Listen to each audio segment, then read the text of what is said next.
Welcome to Parsha Vayera. This is Aliyah number 3. My name is Mike Koplitz. I am so blessed that you've joined me in this video. And this is just a little preview, if you will, of the book that I put together. There's a PDF that's available for no charge for you to enjoy. Aliyah 3 is Genesis 19, verses 1 through 20. So the angels have arrived in Sodom, and Lot invites them to come to his home and eat, which is interesting because that's not something you were allowed to do in Sodom. The word spreads quickly, and a group of city people, men, come to Lot's residence, and they surround the house, and they demand that the guests be given to them. Well, Lot refuses that demand. He does not surrender his guests. And as the Sodomites were about to break the door down, the angel struck all those surrounding the house with blindness.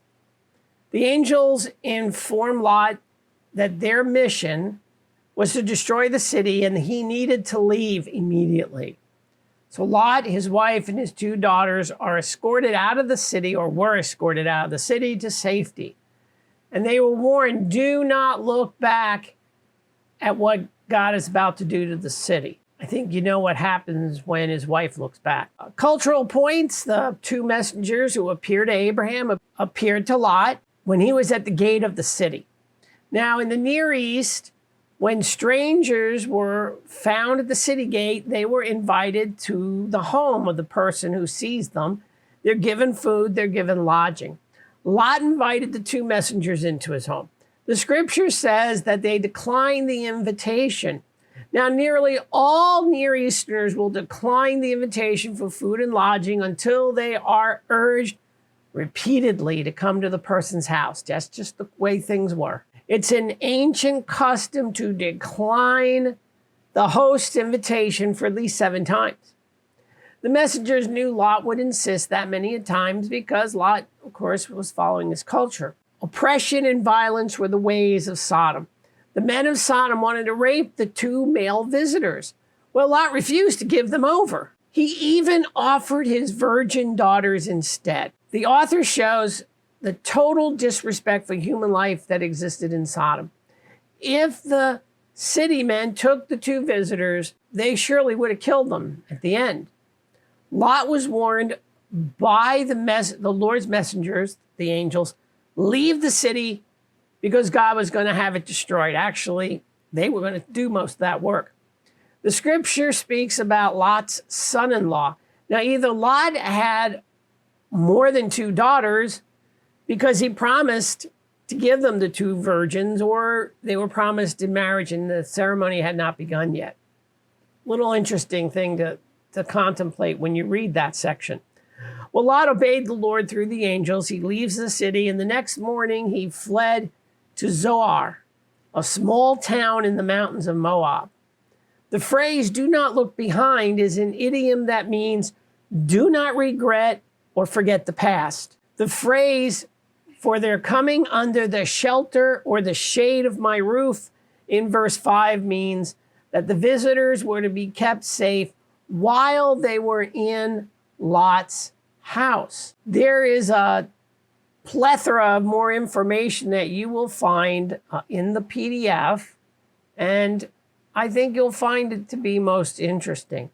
If we take a look at today and say, what does this story tell us about our world today?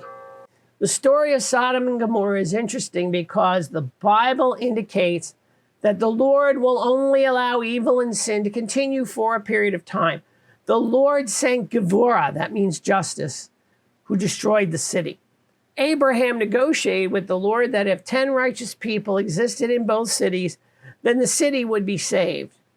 However, the Lord could only find one, and that was Abraham's nephew Lot. The narrative contrasts the evil of the city versus Lot, who showed hospitality, which you weren't allowed to do in Sodom, and that was one of the most righteous things you could do in that time period. Even in an evil city, Lot showed righteousness by asking the 2 visitors to stay with him, and he did not hand them over to the crowd. It is odd that Lot was willing to give his 2 virgin daughters to the men. He certainly knew what was going to happen with them if he offered them. Perhaps he knew that the men did not want women, but wanted men. Could be. It was considered a worse sin to perform homosexual acts of one man on another than it was to rape a woman. Strange custom back then. The sexual part of this story tells us that the Lord views homosexuality acts as being evil. I know that someone hearing this or reading it in the book are going to have a strong objection to it. However, those of you who are objecting at the moment, you must remember that this story was developed over 4,000 years ago and times were a lot different. Today, you can say that forced male-on-male homosexual rape is evil, and consensual sex, that's okay. And that fits into the story rather well. The men in Sodom were not interested in asking the 2 men to join them. The men insisted that they had the right to force themselves upon the visitor. Even today, forcing oneself sexually upon another man or another woman is evil. Therefore, it is your viewpoint which is going to make a difference of how you view this aspect of the narrative.